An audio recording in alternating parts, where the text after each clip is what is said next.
We take the same sample of metals to check out how they react with water.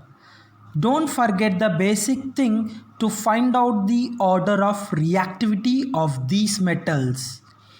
If the metals react more vigorously with water, then it is said to be more reactive than the one that doesn't react much. In general, metal reacts with water form metal oxides and hydrogen gas. If the metal oxides soluble in water, it will dissolve to form metal hydroxide. So, how can we judge the order of reactivity based on the reaction of water? We will perform the simple task. First, we take the beaker filled with the cold water and see how the metal react with it. Some of the metals react with cold water, but most of them won't.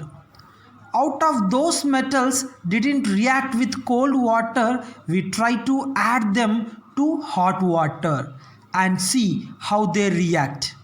Again, some will react with hot water and some won't.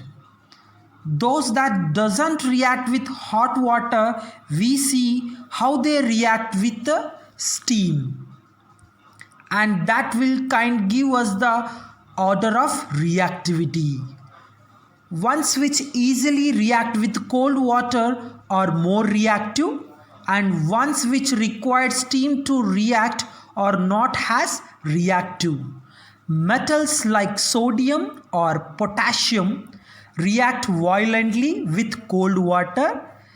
In case of these two metals, their reaction is so violent that the evolved hydrogen immediately catches fire. The equation looks like this. This hydrogen catches the fire immediately after the reaction. That's how vigorous the reaction is. So we know that sodium and potassium are very reactive. Remember, still we talking about reaction with cold water. How does calcium react with cold water? But the reaction is not as violent as we see with potassium and sodium. The heat is not enough for hydrogen to catch fire. But what happens is that calcium starts floating because the bubbles of hydrogen gas formed sticks to the surface of metal. And magnesium, does it react with cold water? Not, it doesn't.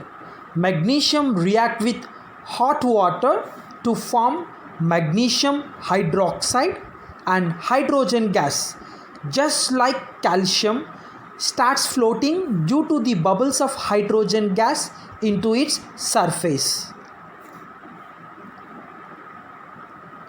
The remaining metals we see here don't react with hot or cold water, but aluminium, iron and zinc react with steam to form metal oxide and hydrogen. And the other metals like lead, copper, silver and gold don't react with water at all.